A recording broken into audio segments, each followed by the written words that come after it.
Hello, everyone. Welcome back to Poetry Journal Podcast. I am your host, Alex Murder, and hope everyone's doing well. Today's topic, I wanted to just speak about poetry, the whole idea of poetry in general, the whole concept of it. What entails, main question being, what's it about? And two things I want to break down is reflection and growth. Okay. First being reflection, which brings me back to when I first started writing. When I wrote my first poem, and now I think on it, I picture myself being in a place where, so young and dumb and not really knowing yourself or the world in a sense. And little did I know at the time that, just being the person internally that I am, what was waiting for me in a sense, in terms of like just writing in general, but poetry especially. Just the idea of us like, I have so many questions, and it just so happens that I just decided to just experiment, and you end up just writing. Just it's almost like you end up just scribbling on a piece of paper, and then eventually the words start to make sense, and eventually you actually get inspired to just actually write something. And from there it's like, little do you know, or did I know at the time, that these were kind of like steps to planting a seed in a sense. So in essence, that's basically how it all began. And of course, I didn't have a vision or anything per se, like a plan, like, it's gonna, this is something I'm good at, or like I have somebody that I was close to in my family that, to kind of inspire me to want to do that. It just kind of happened. It was organic. Let's put it like that. It was organic. And over time, basically from that whole initiation, from the first time, things just kind of continued. And that leads to so many different questions, and you wanting more answers, trying to understand your emotions, trying to understand the life around where you're trying to grow into. And so that's why I feel like reflection, in a sense, you think so much about your situation, and you have so many questions. And that leads to the next thing, growth, which I think is another pivotal part of being a poet. It's almost like you don't see it and you don't expect it. Although over time, your character is being questioned. I guess you could call it perks of the job in a sense, or what you do. Because as a poet, I'm sure I've mentioned one factor or composites characteristically speaking of a poet is asking questions. You have so many questions. And like I said, when you're young and dumb and lacking awareness in combination with being having that part of you that that yearns for answers, I guess you can see where this is going. So in essence, you tend to have a lot of questions, and I find that is one of the biggest ingredients for personal development. And as time progresses, you tend to lead to you having even more of a thirst for knowledge, and even things, or just like, or even things like in current times, current affairs, you start to be a bit more opinionated.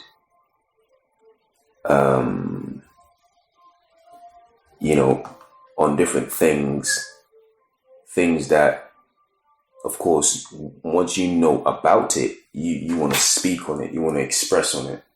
And might not necessarily want to speak or express on it in terms of like just verbal, they're just giving your opinion. Yes, an opinion, but you want to give it in a poetry form. And I think that's one of the main things. You tend to want to express yourself in a specific way.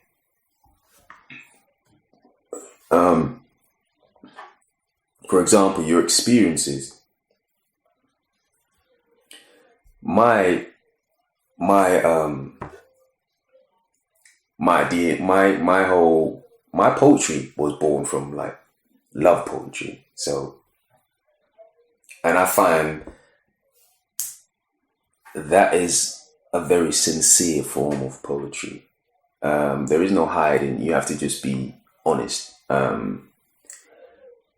I think, some people might say corny, but I say sincere because it gets real. It gets real. I want to read this poem that's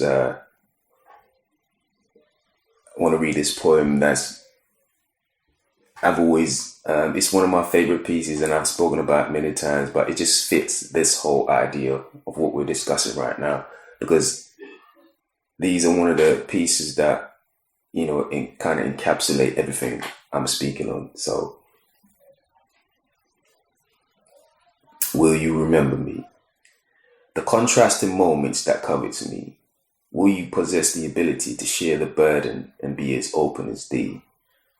The inordinate and unfortunate of pleasantry will recall such distaste as I have experienced for thee, would follow the road of vision and adventure of our ultimate glee, though the absence of the stars and sparkles that follows our hearts through our divided journey.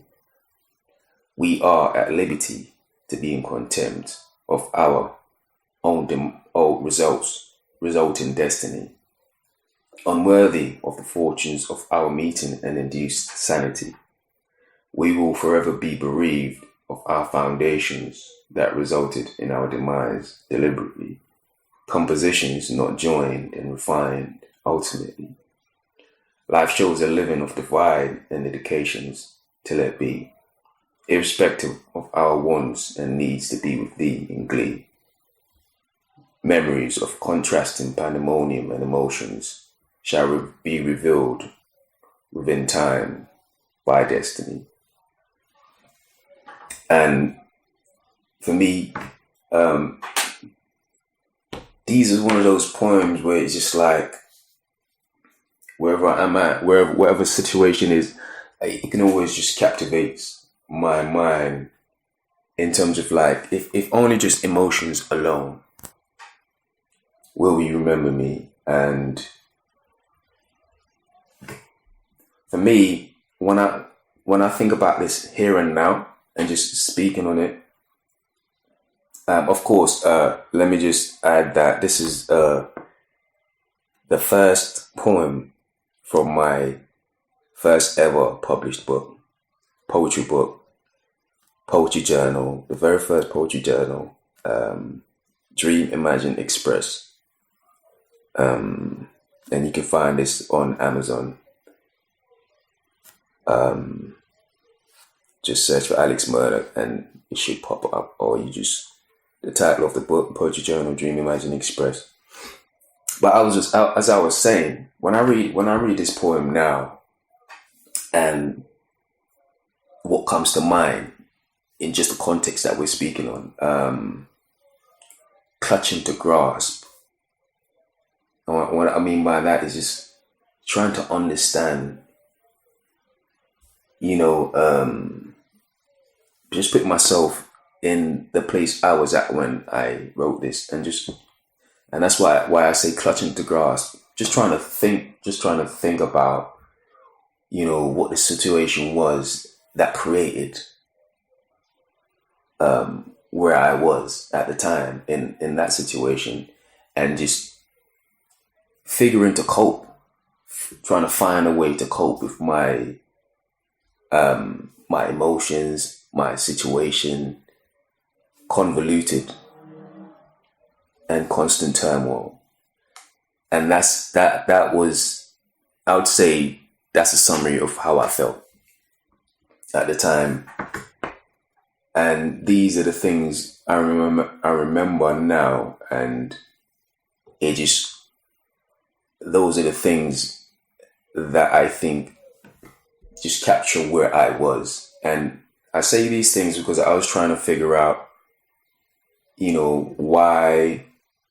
why the situation was what it was, in terms of like, why did it happen, of course.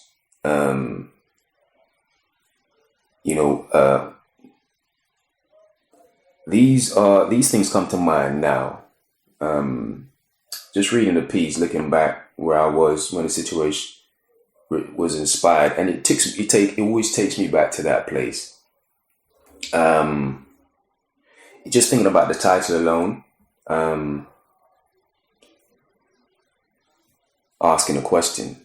The very first thing you see is a question, and so it kind of like it's basically like me just kind of clutching to grasp, figuring to cope, convoluted and constant turmoil, is me just kind of breaking down, giving my opinion. And who knows, perhaps one day maybe somebody could give me theirs, and we can speak about, what they get from this poem, and the situation that they envision and they see in their mind, in comparison to what I can provide, the information I can provide on my situation. And that breeds a vision. But like I said, you give opinion. I gave my opinion based on my symptoms, and what are the symptoms for this heartbreak. These are the ingredients and the driving factors, I would say, that leads to, the way I like to picture it is like the spillage of chaos in the form of poetry. I say all this to say, being a poet starts with being sincere. You have to be real with your situation. I feel these are the reasons why you're able to feel so much when you read your own. Even when I read my own, not to blow my own horn, but when I read my own, it's almost like, that's one of the things I always look for. Does it captivate? Does it take me back to where I was when I wrote it? And those are one of the things I always find. It's like an invitation to sample a poet's vision, or their version of chaos, in a sense. That's kind of like the way I like to think about it. It's almost like, when you read in a poet's piece or their writing, is almost like you're basically answering a question. You're basically asking a question, or you're answering your own question in reading by figuring what's their version of chaos. What's their take on their situation, current fears, whatever the topic may be that they're speaking on. And you will know if they induce your feelings into feeling certain things. Does it take you places? Does it give you visions? Does it captivate your mind? And yeah, these are the things I really wanted to speak on today. But of course, I thank everyone for listening. And should you have also, like I said, new site up, I will put the